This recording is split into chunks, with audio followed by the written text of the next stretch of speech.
ఓం గం గణాధిపతయే నమః. ఓం శం ప్రత్యంగిరాయే నమః. ఓం లం వారాహ్యే నమః. ఓం హ్రీం సకల సిద్ధగురుదేవతాభ్యో నమో నమః. హర నమ పార్వతీపతయే హర మహాదేవ శంభో శంకర. శ్రీ శ్రీ శ్రీ వారాహి సమేత అధర్వణ భద్రకాళి ప్రత్యంగిర పరమేశ్వరి పీఠం సున్నపుగుట్ట తాండా దగ్గర వెలిసినటువంటి అమ్మవారి యొక్క పీఠము నుంచి భక్తులకు మరియు సాధకులకు ప్రజలకు అందరికీ కూడా అమ్మవారి యొక్క కరుణా కటాక్ష వీక్షణములు మీ అందరి మీద ఉండాలని మనస్ఫూర్తిగా ఆశీర్వాద వచనములు ఇస్తూ, అంతేకాకుండా ఫేస్బుక్ మాధ్యమములో, యూట్యూబ్ మాధ్యమములో అందరూ కూడా వీడియోస్ను చాలా బాగా ఆదరిస్తున్నారు. వారందరికీ కూడా మహాతల్లి యొక్క కరుణా కటాక్ష వీక్షణములు ఎల్లప్పుడూ కూడా మీ మీద ఉండాలని మనస్ఫూర్తిగా అమ్మవారిని కోరుకుంటున్నాను. ప్రతి ఒక్కరూ కూడా ఫోన్లు చాలామంది చేస్తున్నారండి ఇచ్చినటువంటి నెంబర్కి. కేవలం మధ్యాహ్న సమయంలో 3 నుంచి 4 గంటల సమయంలో మాత్రమే ఫోన్ కాల్స్ అనేటువంటివి స్వీకరించబడుతుంది. మిగిలినటువంటి సమయంలో దైనందికమైనటువంటి కార్యక్రమాలన్నీ కూడా పీఠానికి సంబంధించినవి, నా యొక్క కుటుంబము సంబంధించినటువంటి వ్యవహారములు ఉంటాయి. కాబట్టి చాలామంది రాత్రి 11, 12 కూడా ఫోన్ చేస్తున్నారు. దయచేసి అలా ఎవరు చేయవద్దండి. ఎందుకంటే నెంబర్ను ఓపెన్గా ఇవ్వడం జరిగింది. ఏ దానిలో కూడా ఇందులో దాచిపెట్టి మూచిపెట్టి చేసేటువంటి వ్యవహారం ఏదీ లేదు. కనుక అందరూ గమనించి, అందరూ అర్థం చేసుకొని కేవలం మధ్యాహ్నం 3 గంటల నుండి 4 గంటల మధ్యలో ఫోన్ చేయండి. ఒకవేళ ఈరోజు సమయాభావము లేదా ఫోన్ కాల్ బిజీ వస్తే ఆ సమయం అయిపోతే మరుసటి రోజుకు ప్రయత్నం చేయండి. అంతేగాని కంటిన్యూగా రాత్రి 10, 11, 12 వరకు కూడా దయచేసి ఇబ్బంది పెట్టద్దండి. మీరు ఇబ్బంది పడకండి. ఎందుకంటే రాత్రి సమయాలలోనే, నిషేధ సమయాలలో మా సాధనా సమయం ఉంటుంది కాబట్టి అప్పుడు ఫోన్లు ఇతరత్రమైనటువంటి విషయాలతో చాలా ఇబ్బంది పడుతూ ఉన్నాము. కనుక దీనిని ప్రతి ఒక్కరూ గమనిస్తారని కోరుకుంటున్నాము. అంతేకాకుండా ప్రతి మంగళవారము కూడా సాయంకాలం 6 గంటల నుంచి రాత్రి 9 గంటల వరకు కూడా అమ్మవారైనటువంటి ప్రత్యంగిర పరమేశ్వరి అమ్మవారి యొక్క హవనములు జరుగుతూ ఉంటాయి. ఈ హవనములో అష్టధాతువులను వాడి, అష్టద్రవ్యములను వాడి అమ్మవారి యొక్క కృత్యాస్వరూపముగా 64 కృత్యలలో అమ్మవారి యొక్క మంత్ర, యంత్ర, తంత్ర సహాయ సహకారములతో అమ్మవారి యొక్క హవనములు, హోమములు జరుగుతూ ఉంటాయి. కనుక వీరంతటినీ కూడా మీరు గమనించుకోండి. పీఠానికి ఎప్పుడు రావాలి గురువు గారు అని అడుగుతున్నారు. సాయంకాలం 6 గంటల నుంచి 8 గంటల వరకు పీఠంలో నేను అందుబాటులో ఉంటాను. కనుక ఆ సమయంలో మీరు మరి ఫోన్ చేసి కనుక్కోవాల్సిన అవసరం ఏం లేదండి. ఒకరోజు మీరు దూరాభారం నుంచి వచ్చే వాళ్ళు ఉంటే వాట్సాప్లో ఈ నెంబర్కి మెసేజ్ పెట్టండి, గురువుగారు మేము వస్తున్నామని. ఖచ్చితంగా రిప్లై ఇవ్వడం జరుగుతుంది. లేదా 3 గంటల నుంచి 4 గంటల మధ్యలో ఫోన్ చేయండి, దానికి కూడా రిప్లై ఇస్తాము. మీ యొక్క కష్టములు, నిజమైనటువంటి కష్టములు ఏవైతే ఉన్నాయో వాటి నుంచి భగవతి యొక్క కరుణా కటాక్షముతో బయటకు తీసి ఇస్తాను. అధర్మమైనటువంటి కార్యక్రమములు అనగా ఇతర ఇతర ఇతర వ్యవహారములతో నాకు వశీకరణాలు చేయండి. ఇతర వాళ్ళని నేను ఇష్టపడ్డాను, వారిని ఏదే విధంగా నాకు దగ్గరకు వచ్చేటట్టు చూడండి. గుప్త నిధులు బయటకు తీస్తారా?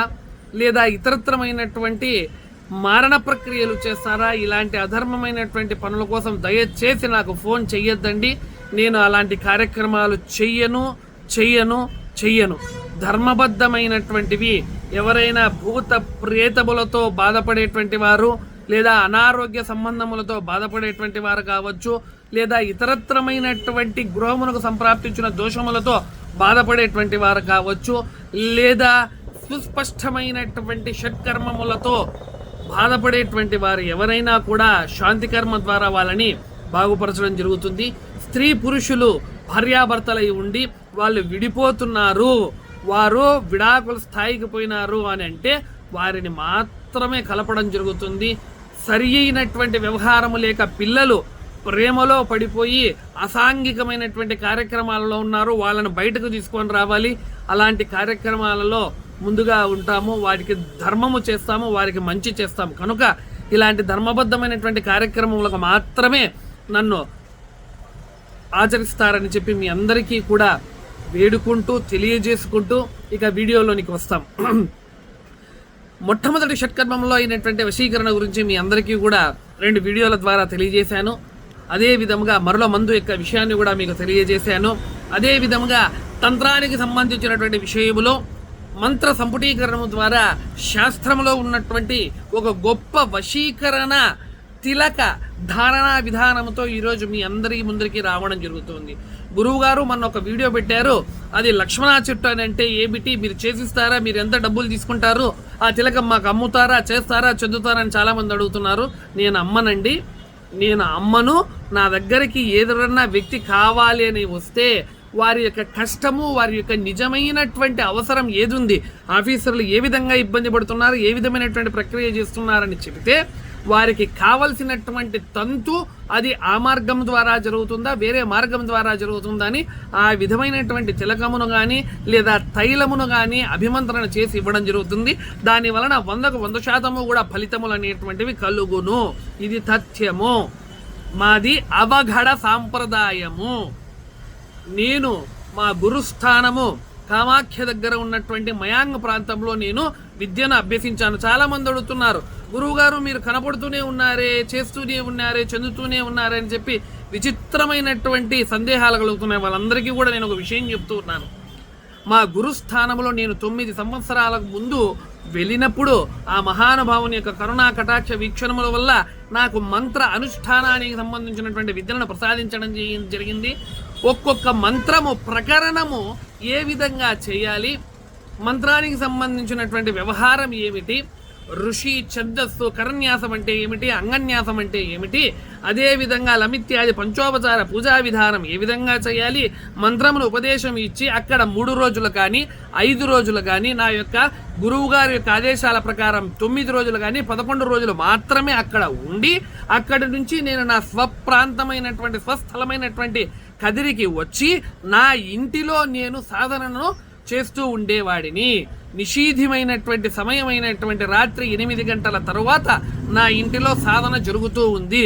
ఒకవేళ మీరు మా ఇంటికి వచ్చి చూసినా కూడా మా ఇంట్లో ఉన్నటువంటి సోఫాలు, మా యొక్క గృహంలో ఉన్నటువంటి ఆ పూజా మందిరంలో ఉన్నటువంటివన్నీ కూడా ప్రతిరోజు కూడా జపము అనంతరము కూడా నిత్య హోమాగ్ని అనేటువంటిది జరుగుతూనే ఉన్నది. వాటన్నిటినీ కూడా మీరు ఆ యొక్క ఆనవాలను కూడా గుర్తించవచ్చు. అక్కడే ఉండిపోయి సాధన చేసేటువంటి తత్వము వేరు. గురువు ద్వారా మంత్రమును స్వీకరించి గురువు గారి యొక్క కరుణా కటాక్షములతో గురువు గారి యొక్క పర్మిషన్ తీసుకొని మన స్వస్థలానికి వచ్చి చేసుకునేటువంటి విద్య ఒకటి. ఇప్పుడు నా దగ్గరకు వచ్చినటువంటి శిష్యులకు కూడా నేను అదే విధంగా విద్యను ప్రసాదించాను. ఎక్కడెక్కడో ఉన్నటువంటి వారు కూడా విద్యను చేసుకుంటూ ఉన్నారు. చాలా అద్భుతమైనటువంటి ఫలితములు పొందుతున్నాము గురువు గారు అని కూడా మనకు తెలియజేయడం అనేటువంటిది జరిగినది. ఇది అందరూ గుర్తుపెట్టుకోవాలి.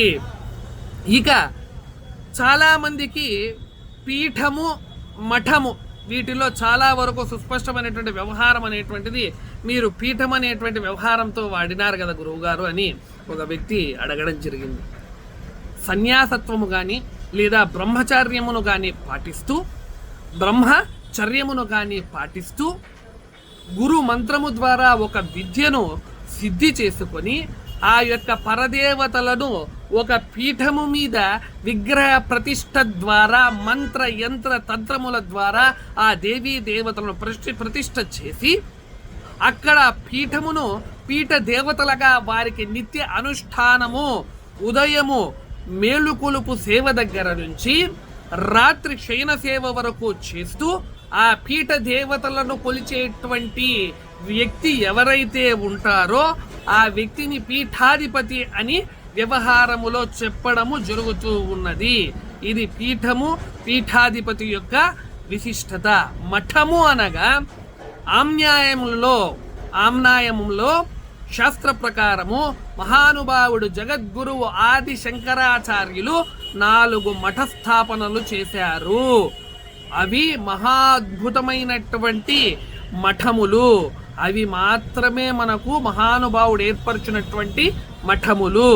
గురు పారంపర్యముగా వారు ఇతరులకు కానీ వారు వేరేటువంటి వ్యవహారముల్లో ఉన్న సనాతన ధర్మములో ఉన్నటువంటి జగద్గురువులు ఇప్పుడైతే ఎవరైతే ఉన్నారో వారు మీరు మఠమును ఏర్పాటు చేసుకోండి అని చెప్పిన ఎడల వారు మఠమును ప్రారంభించినా కూడా అవి సాక్షాత్తు కూడా జగద్గురువు శంకరాచార్యులు ఏర్పరచున్నటువంటి మఠములకు అనుసంధానముగా జరుగుతూ ఉంటాయి. పీఠములు అలా కాదండి, పీఠములు అలా కాదు. మీరు చేసేటువంటి విద్య ప్రకారము మనం ఉదాహరణకు చెబుతూ ఉంటాం. ఇంటిలో ఒక పీఠమును అయ్యప్ప స్వామి మాలయందు ఒక పీఠమును ఏర్పాటు చేసుకొని ఆ పీఠము మీద సాక్షాత్తు కూడా మహానుభావుడైనటువంటి లోకనాయకుడైనటువంటి ఆ యొక్క శాస్త్ర హరిరసుతుడు ఆనంద చిత్తుడు అయినటువంటి అయ్యప్ప స్వామిని పీఠము మీద ఏర్పాటు చేసుకొని ఆ మండల దీక్ష అనేటువంటిది ఆ పీఠములో ఏ విధంగా చేసుకుంటారో దానిని పీఠము అని అంటారు. అవునా?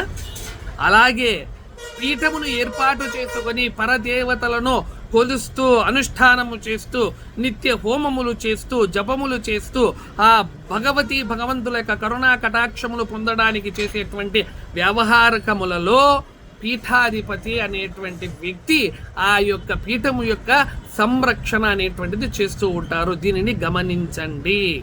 ఇక ఈరోజు అద్భుతమైనటువంటి వశీకరణానికి సంబంధించినటువంటి ఒక వీడియోతో మీకు శాస్త్రంలో ఉన్నటువంటి వ్యవహారాన్ని మా గురువులు మహానుభావులు నాకు తెలియజేసిన విషయాన్ని మీకు చెప్తూ ఉన్నాను. అందరూ కూడా తెలుసుకుంటారని మనస్ఫూర్తిగా కోరుతూ ఉన్నాను. వశీకరణ యోగములలో చాలా మిక్కిలి శుభ ఫలితములు ఇచ్చేటువంటి వశీకరణ యోగం ఏమిటనగా శ్వేతార్కం చందనం చైవ గోరోజన విమిశ్రితం లలాటే తిలకం కుర్యా ద్రాజవశ్య కరం పరం. చూడండి ఎంత అద్భుతమైనటువంటి శాస్త్రంలో ఉన్నటువంటి శ్లోకమో ఇది. అర్థం చేసుకోండి అందరూ కూడా. ఇది ఈ యొక్క శ్లోకములో ఉన్నటువంటి ద్రవ్యములు విధి విధానాలు చెబుతాను. దీనిని ఒక మంత్రముతో అభిమంత్రణ చేయాలి. దానిని అభిమంత్రం చేసేటువంటి విధానాన్ని సర్వులకు కూడా తెలియజేయను. ఎందుకంటే దీనిని మంచికి వాడచ్చు, చెడుకు వాడచ్చు. నిజమైనటువంటి జ్ఞానమును మీకు తెలియజేయాలనేటువంటి కాంక్షతో మీకు ఈ వీడియోలు చేయడం జరుగుతుంది. దీని యొక్క శ్లోకం యొక్క అర్థం ఏమనగా తెల్ల జిల్లేడు, రక్త చందనం, గోరోచనము. గోరోచనం ఏ విధంగా ఉండాలంటే చాలా మంచిది, సుస్పష్టముగా ఆవు యొక్క మహాద్భుతముగా శ్రవించేటువంటి ద్రవము ద్వారా ఏర్పడినటువంటి గోరోచనము మాత్రమే కావాలి. వీటిని శుభ తిథి, శుభ యోగము, శుభకరణము, శుభ వారము రోజున వీటిని సేకరించాలని నేను వీడియోలో చెప్పనండి. మీకు విషయాన్ని తెలియజేస్తున్న విషయ పరిజ్ఞానం కోసం వీటన్నిటినీ సేకరించి మూల మంత్రము ద్వారా 108 సార్లు అభిమంత్రణము చేసి ఏ వ్యక్తి అయితే తిలకముగా నుదుటి మీద ధారణ చేస్తాడో వారికి అష్ట ఐశ్వర్యములతో పాటు పెద్దల దగ్గర నుంచి, అదేవిధంగా రాజకీయ నాయకుల దగ్గర నుంచి, అదేవిధంగా ఉన్నత స్థాయి అధికారుల దగ్గర నుంచి వారికి మంచి పేరు ప్రఖ్యాతులు వచ్చి వారు జీవితంలో ముందుకు సాగుతూ వెళుతూ ఉంటారు. ఇది మహోన్నతమైనటువంటి తిలకము అండి. ఇది చాలా అద్భుతమైనటువంటి శుభ ఫలితాలను ఇస్తుంది. కావలసినటువంటి వారు అనగా నేను అమ్మనండి, మళ్ళీ ఇక్కడ కావలసినటువంటి వారు అని అంటే మీరు ఎంతకు అమ్ముతారు, ఏమి దీంట్లో మీ లాభం ఎంత, ప్రశ్నలన్నీ వస్తాయి. నేను అమ్మను. మీరు నా దగ్గరకు వస్తే నేను ద్రవ్యములు చెబుతాను, మీరు తీసుకొని వస్తే నేను ఉచితముగా చేసి ఇస్తాను.